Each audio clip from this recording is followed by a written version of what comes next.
dengan cerdasnya akan apa? Mampu mengolah unsur-unsur dari tanah, air, udara, cahaya, Hmm.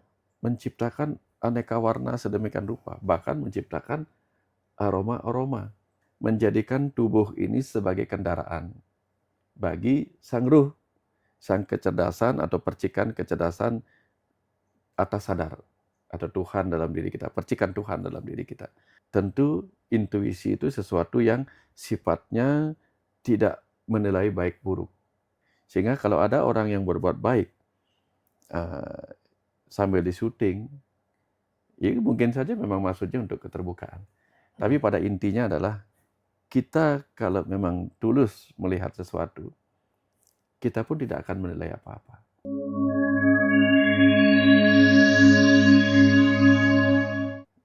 Bermacam-macam warna-warni bunga, hanya dari cahaya matahari yang sama, air yang dipakai nyiram sama, tanah yang dipakai juga menanamnya sama, tapi kok bisa ada bunga beraneka warna? Kalau dibilang Tuhan yang menciptakan, Tuhan seperti apa yang mewarnai mereka? Iya, Tapi kalau kita melihat Tuhan sebagai kecerdasan semesta yang berdiam dalam setiap atom, dari sana kita akan paham, atom-atom itulah yang berkumpul membentuk DNA. DNA itu mengandung sebuah kecerdasan. Gara-gara DNA itu mengandung kecerdasan, membentuk makhluk hidup apapun dia seperti tanam-tanaman itu, dengan cerdasnya akan apa? Mampu mengolah unsur-unsur dari tanah, air, udara, cahaya, menciptakan aneka warna sedemikian rupa, bahkan menciptakan aroma-aroma. Ada aroma mawar yang kita tiru menjadi parfum ya. bau rose gitu, Betul, iya. bau melati. Melati. Tetapi yang ngajarin tanaman itu menciptakan aroma melati siapa coba? Yang menciptakan aroma mawar siapa? Yang menciptakan aroma lavender siapa? Kita kan meniru. Siapa ahli kimia yang menciptakan di dalam itu? Iya, betul. Itulah Menarik kecerdasan banget nih. semesta. Ya. Ya. Selanjutnya Pak, Ya. seru Pak. Baru mulai udah seru Pak. Kalau kita bicara, tadi Ya. sebentar. Ya. Iya. Kalau kita bicara ini Pak, tadi mana ya? Sebentar. Ya. Nah, bagaimana Pak cara membedakan Pak intuisi dari kecerdasan semesta dan keinginan ego kita sendiri Pak? Iya. Jadi di dalam diri manusia nih Mas. Iya. Mas Kolio. Iya. Jadi di alam semesta raya ini, kecerdasan semesta itu kan menguasai ini semua. Iya. Kemudian ada kecerdasan yang menjadi pikiran sadar di dalam diri kita. Di dalam tubuh material kita dia menjadi kecerdasan bawah sadar. Dan di dalam ruh kita menyebutnya ruh, tapi lebih gampang sih menyebutnya sebagai percikan kecerdasan semesta. Sehingga dia tidak beridentitas. Itu ada di dalam diri kita sebagai kecerdasan atas sadar. Atas sadar. Ya, kita sebutlah ruh kemudian. Ruh, ya.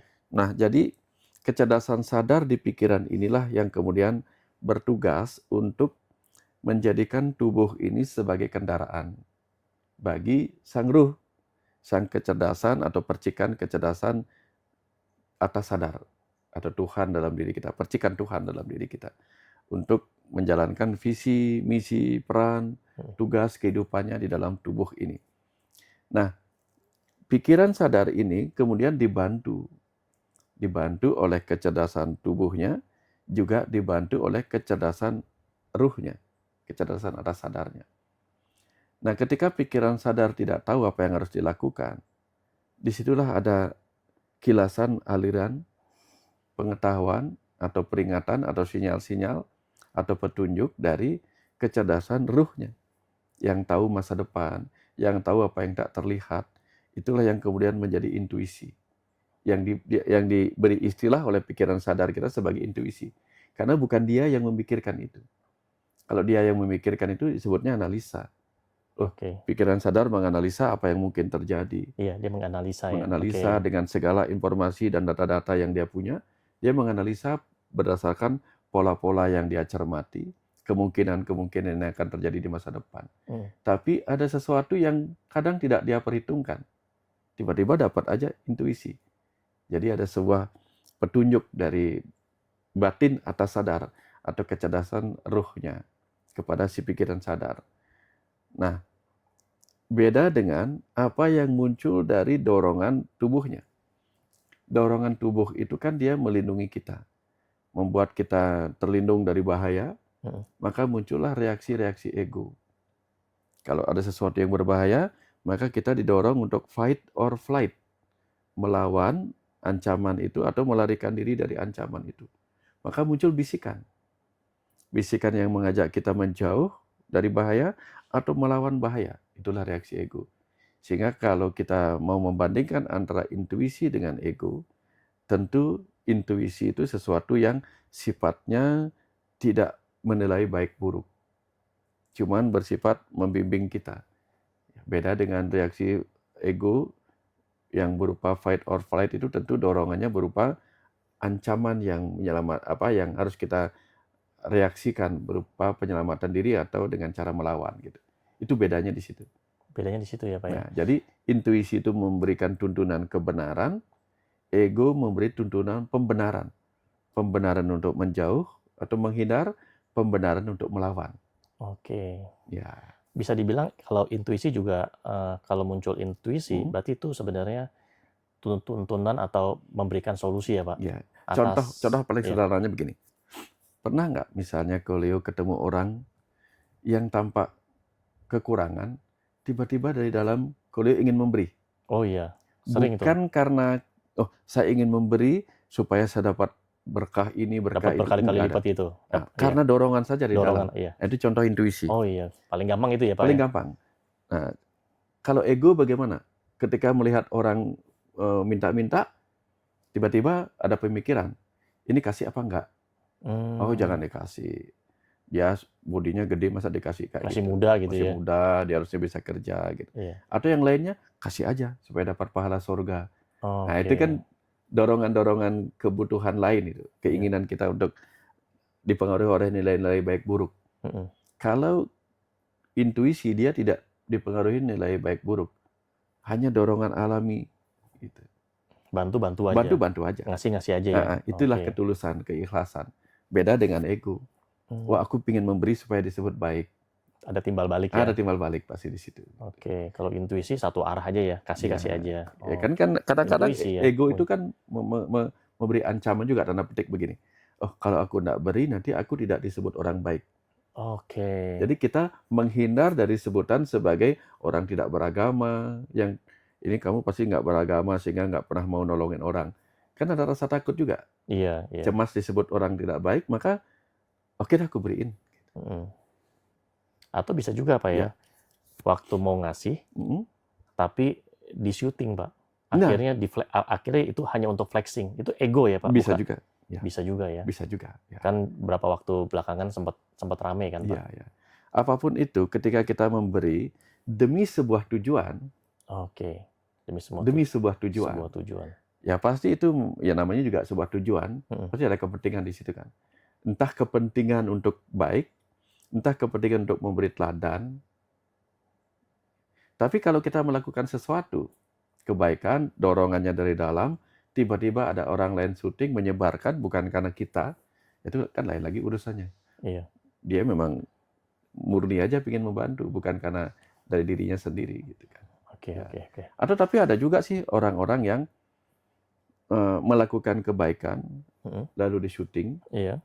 tujuannya sebagai bentuk pertanggungjawaban terhadap ini pertanggungjawaban dan manajemen keterbukaan bagi orang-orang yang memang menitipkan dana donasi kepada tim itu untuk dibagikan.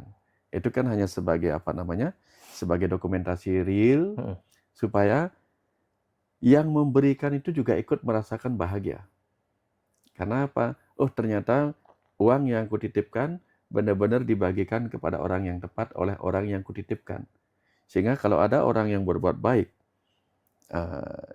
sambil di syuting, ya mungkin saja memang maksudnya untuk keterbukaan. Tapi pada intinya adalah kita kalau memang tulus melihat sesuatu, kita pun tidak akan menilai apa-apa. Tapi Oke. manusia punya intuisi, ini menariknya.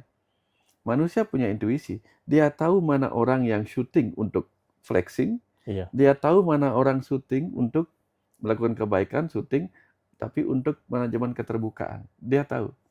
Manusia tuh apa ya? Ya seperti kalau zebra melihat zebra yang lain, zebra itu kan sama-sama garis-garis begitu. Iya, sama. Tapi dia tahu mana anak saya, mana pejantan, mana begini, bahkan dari garis-garis saja. Iya. Kelihatannya sama tapi berbeda. Nah, ternyata ada penelitian yang mengatakan manusia itu mempunyai kepekaan untuk membaca wajah orang. Jadi wajah orang yang tulus ketika memberi, wajah orang yang flexing ketika berbuat kebaikan, wajah orang yang berbuat baik memang untuk manajemen, keterbukaan, untuk membuktikan bahwa saya sudah salurkan supaya Hmm. dia bahagia yang memberikan itu gitu. Itu juga kelihatan itu. Iya. Kelihatan kok. Kelihatan ya. Iya kelihatan gitu. Kita kalau kita pakai hati, kita peka di situ, kita oh ini orang begini maksudnya gitu. Ya. Oke, menarik ya, Pak. Kita lanjut lagi Pak, Ya, pertanyaan, Pak. ya, ya. Nah, ini ada pertanyaan, Pak. Mm-mm.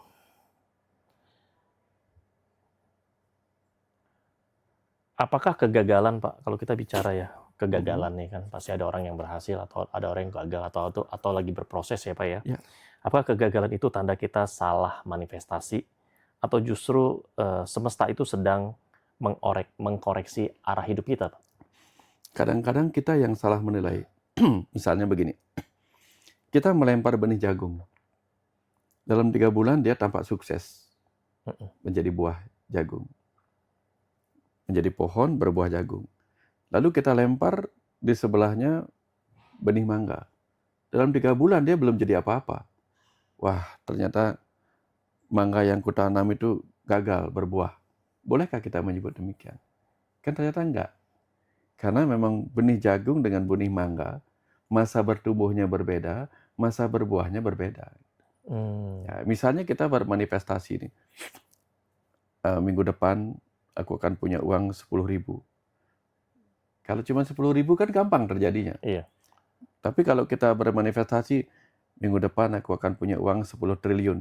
Mungkin nggak tiba-tiba terjadi seperti itu? Kan susah. Susah, iya. Nah ini semua tentang seberapa layak manifestasi kita itu untuk dibuat. Misalnya kita pergi ke restoran ini. Mbak, saya mau air putih 1. Yang satunya lagi pesan, saya mau pesan jus campur. Nah kira-kira yang datang lebih dulu yang mana? Kan air putih duluan. Air putih ya, Ya, air langsung. mineral Ya, langsung, betul. karena dia nggak butuh proses lama. Oke. Nah jadi dalam manifestasi pun kadang-kadang semuanya akan berujung menjadi sebuah kenyataan. Cuman karena kita pikir akan terjadi secepat yang kita inginkan, Iya. ternyata enggak. Iya. Tiba-tiba kita yang meng-cancel sendiri.